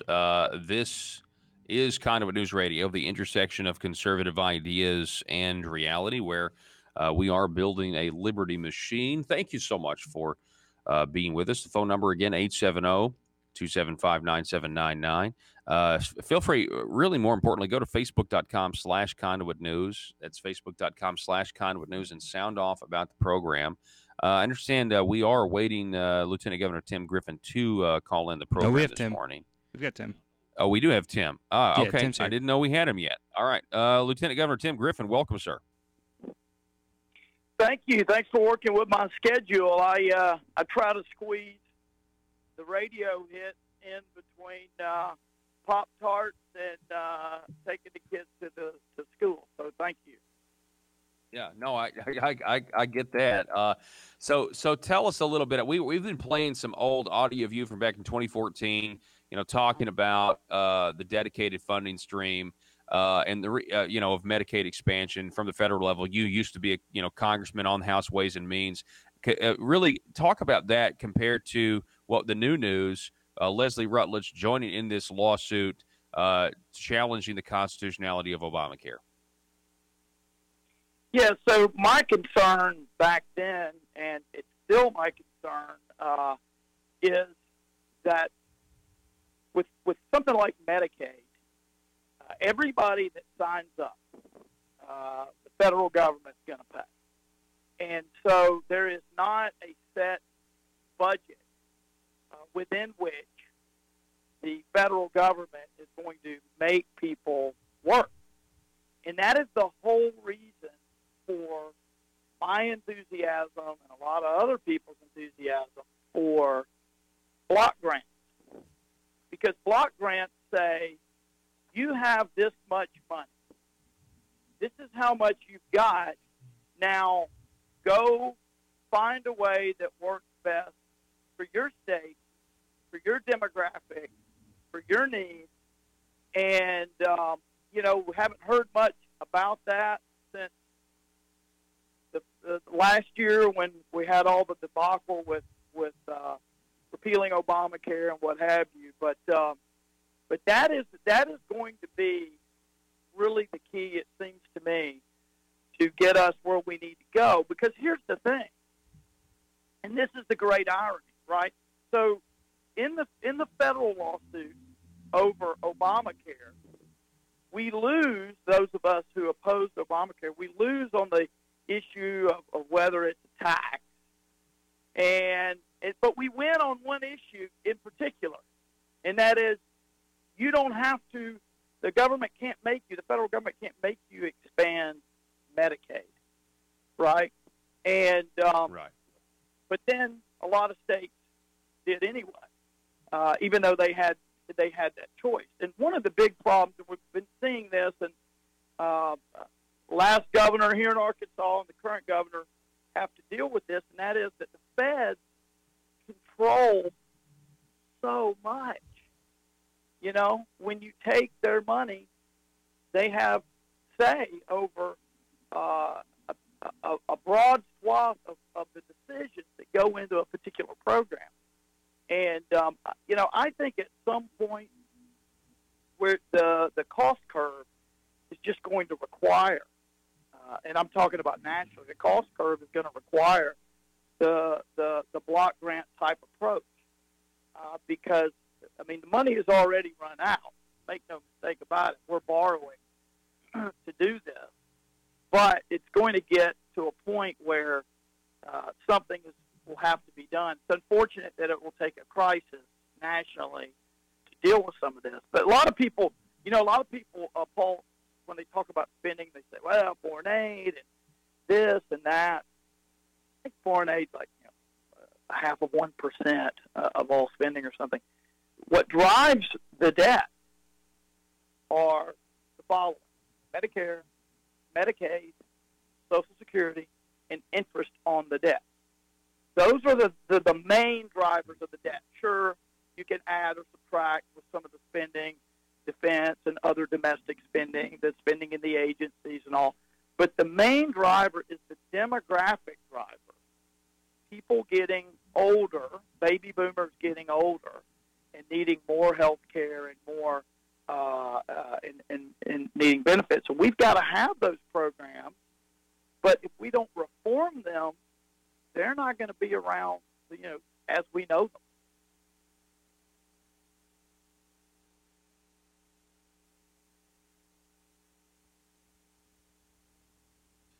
My apologies, Tim. We lost connection. We've lost audio with Paul.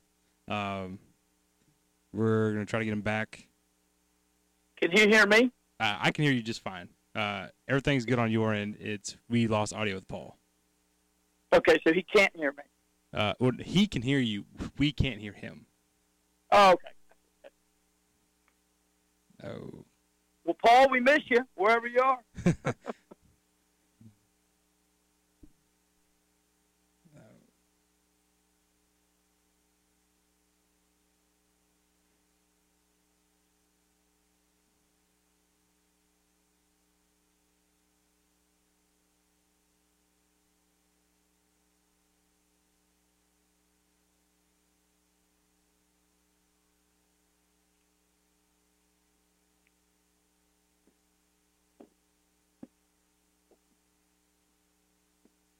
Maybe he got mad at my answer. He said, I'm done. Are you there, Paul? Yes, I'm here. Oh. I am here. I said, Yes. Paul, Can you... I stopped, and for a second I said, man, he must have been angry at the answer. Maybe he just stormed off. He walked No, out. I'm He here. dropped the mic. I'm here. Good. Can you guys hear me? Yeah, I can hear you. Okay, good. All right, so I apologize before I go turn ahead. it out I'm again. sorry. So talk about the state budget. I mean, this does, Medicaid expansion. I know you were not a fan of it, but I mean, come on, this is getting kind of serious on our state budget. I mean, it's kind of sucking up all of the other money that could go to do other things. Do you agree with that? Yeah, so here's the deal. I think that I will say this, because I'm going to call balls and strikes here. I think that the devil will be in the details. I want to see all the specifics, but I think it is a good thing that the work requirement was approved. Definitely a good piece of news in terms of being able to manage, giving more control to the state to manage that. Now, the other of bringing it down to eligibility down to 100% of poverty level, they said they're not there yet. And I understand what's going on there. You may have talked about this on past shows, what they don't want to do. And I understand this. They don't want to make it so attractive to other states where they say, wait a minute, we couldn't have handled it the way it was designed initially, but if they let us add a work requirement, they let us go down to 100% of poverty, then maybe we want to get in on this action. And that's what the Trump administration is, it appears, trying to balance there. But look, a couple of things. First of all, the good news is there's a poison pill in the bill. Because I have said, and I think I said in the video back in 2014, if I remember correctly, we've got to be always watching to see where the federal match is going to be, right? Is it going to be where they say it's going to be, or is it going to be somewhere else? Well, the good news is this is not necessarily good for the federal budget, but the good news is that on the state side, if the feds if they give less than what they said based on a timetable, and I've got the statute here on my phone, then the state program winds down. So there is a limit. There is a limit on how far back the feds can pull from their initial 100% funding. Are you tracking with me on that? Yes. So that yes, poison pill is there. That poison pill is there as a backstop. But yeah, I mean, if you look at a lot of the increased spending, it's in this area, and I think that ultimately, because we are having positive revenue numbers, great revenue numbers, and we're having growth. Well, over time, what I hope can be done is when you combine that with savings through transformation, which is not small savings, it's big savings. Hopefully what can be done is you combine those two together and you're able to get a tax code that is completely different, unrecognizable when compared to the one that we have now. But if every time we get additional revenue and find savings, we spend that on something else, then you're never able to convert. Do you think, Tim, we're talking with Tim Griffin, do you think the Trump administration, that they want to end not just the individual mandate, which they've already done, but end Obamacare? Well, I think it depends on which part of Obamacare you're talking about. There are so many different aspects to it.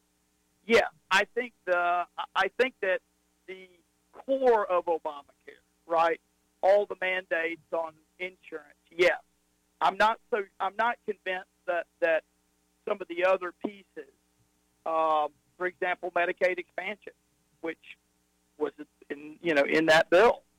I'm not sure. I'm not convinced they want to end that. But ultimately, look, people would say, what is if you were king of the world for a day? What could you do? What could someone do as king of the world for a day to wave a wand and address this problem?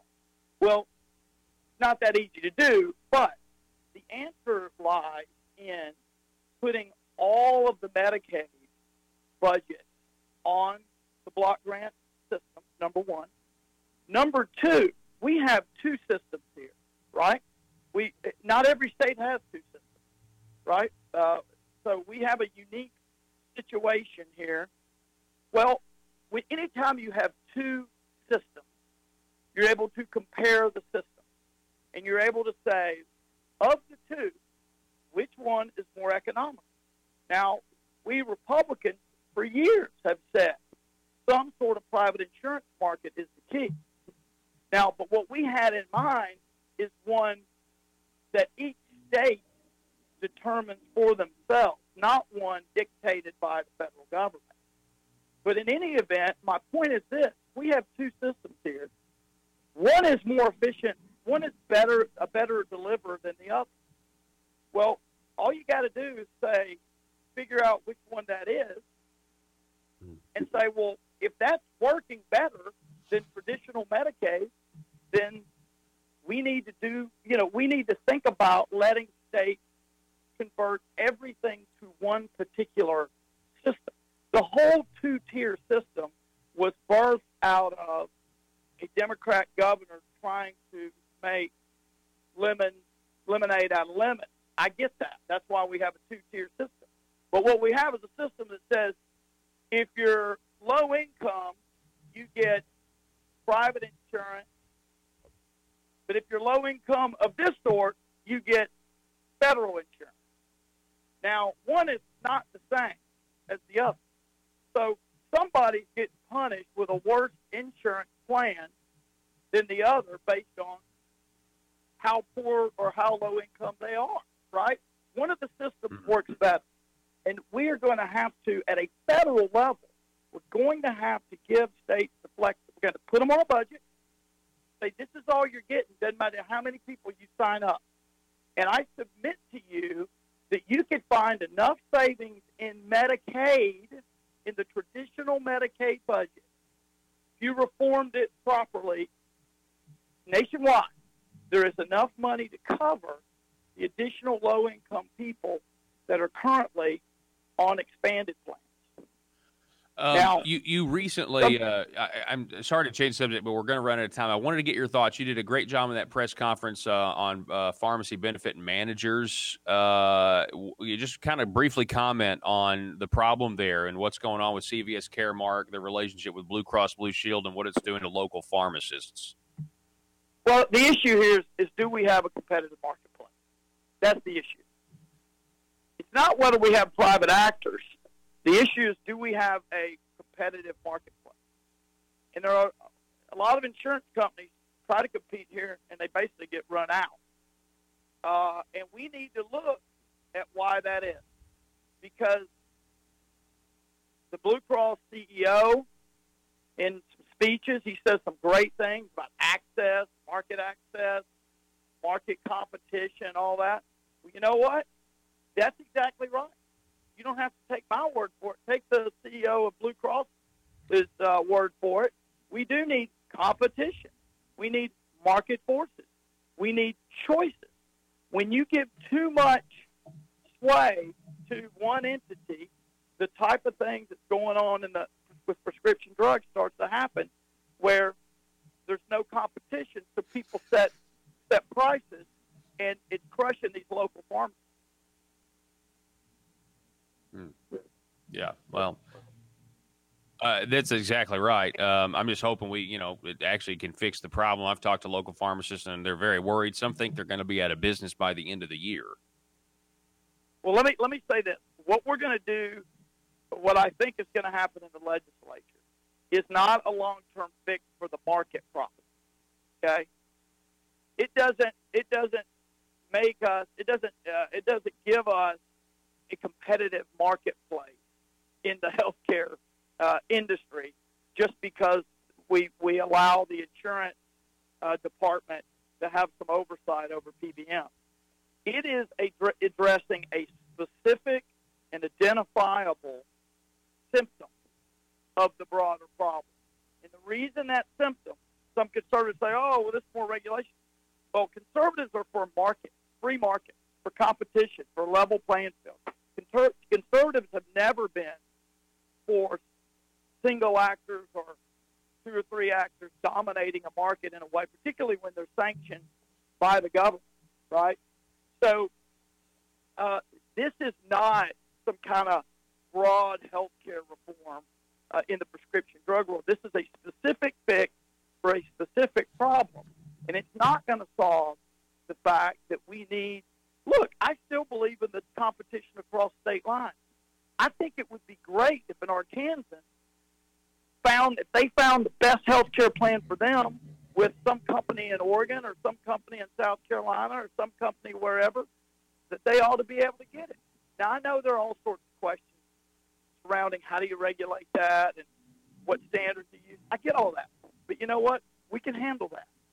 Because we need that kind of choice. So instead of having maybe 10 choices, you may have 4,000 choices. You can't tell me that's not better. Yeah, it absolutely is better. Lieutenant Governor Tim Griffin, thanks so much for stopping by. I apologize for the technical problems that we had, but I appreciate you coming on the program, and I want you to have a good day. Thank you, man. Well, I'll come back when you don't walk away from me. Okay.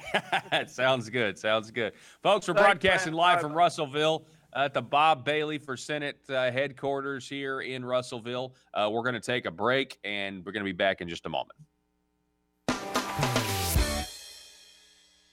Protecting your business means protecting your data. But is your business really prepared to handle the growing threat of things like cybercriminals and ransomware? At iTex, they're committed to deploying the best security solutions to protect your business and your bottom line. Security threats are constantly evolving. So are security needs. Be proactive now and equip your business with the best cybersecurity available with iTex. Call them today for a free consultation at 870-336-9778. That's 870-336-9778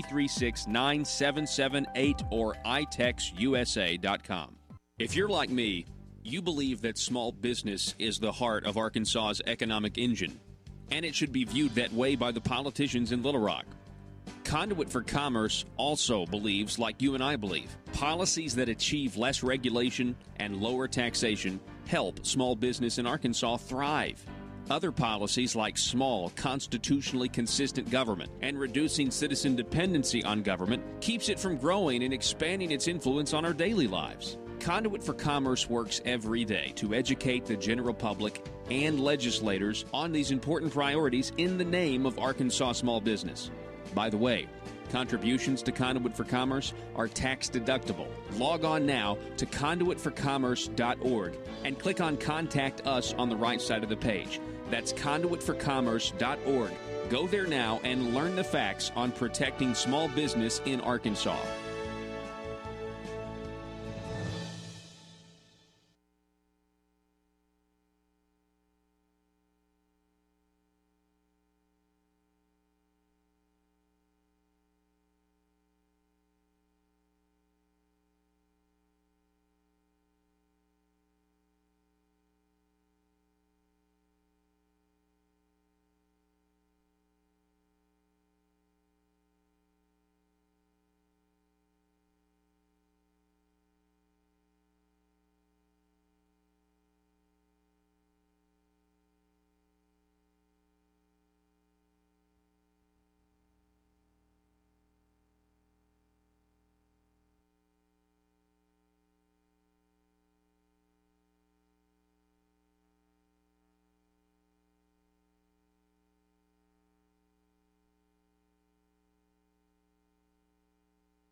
Need your daily news fix? Don't forget to tune in to Conduit News Radio. with Paul Harrell.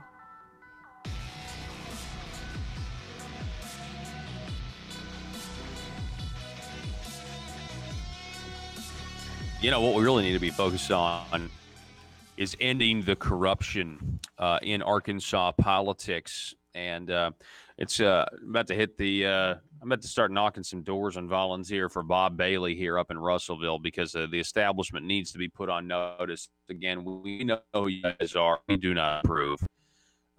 We really don't. The Cure for Influence Peddling in Arkansas is an article that was written over at conduitforaction.org November the 10th of 2015. And it starts like this. During the last few years, as Arkansas has increasingly elected Republicans to manage the people's business, it may appear to many that influence peddling and public corruption is on the rise. History shows there has always been this corruption on the other side of the aisle. But new, shocking, and sensational revelations may leave voters wondering, can we really improve our lot with the vote? The answer is a resounding yes. Review the following political activities, some criminal and others something certainly less egregious. They may include new or old stories about your favorite politician or political groups. You may be entertained or shocked, or upon reflection, you may be left with bated breath for what's next. Keep in mind, smaller government is the key to reducing all government problems, including corruption, among those of the political class, I would add, at the Marble Palace. Or upon reflection, backing up, or upon reflection, you may be left with bated breath for what's next. Keep in mind, this was in 2015, and now we have indicted John Woods, guilty Jake Files, guilty Mike and Neil, and we're told by Judge Timothy Brooks in his order saying that the public corruption trial of John Woods will continue. We're told that there are millions of documents the government has gathered into other matters and other persons of criminal activity. It's a big deal. By the way, the first person on this article from 2015 is January 1 of 2013, or number 1, 2013, January. During the general session, Senator John Woods was the sole senator sponsor of the Ethics Amendment Issue 3 to the Arkansas Constitution. It passed by the voters in November 2014, which, in spite of its title, doubled terms for the State House and Senate, increased legislative salaries 2.5 times, while claiming to reform ethics between lobbyists and legislators. Though he had the endorsement of Governor Asa Hutchinson, as evidenced by an October 20th, 2015 fundraiser in Senate District 7, Woods withdrew as a candidate for re-election to the state Senate on November 7th, 2015. After setting up his successor for his Senate race, Representative Lance Eads, with his friend, let's see, keeps going. This is an old article because it actually mentions Clint Penzo in here, who actually had a great voting record last time. Representative Lance Eads' his friend Clint Penzo running for Eads' spot in the House. And yeah, Clint did. I mean, he ran, and he's a state representative. He's got a good voting record now. But he goes on. Woods stated as the cause for this sudden withdrawal as what is obviously also sudden desire to spend more time with his family. Whether there are additional reasons why Senator Woods stepped away from this Senate race, time will tell. Well, of course, this was in 2015. I just want you to know that you can get, I guess you can get next year's news today, possibly, if you go to conduitforaction.org. It's conduitforaction.org. You can check out who else they predicted. Who else is on this list? Jake Files is on this list. Con Arkansas is on this list. We'll see you tomorrow. Be safe, Arkansas.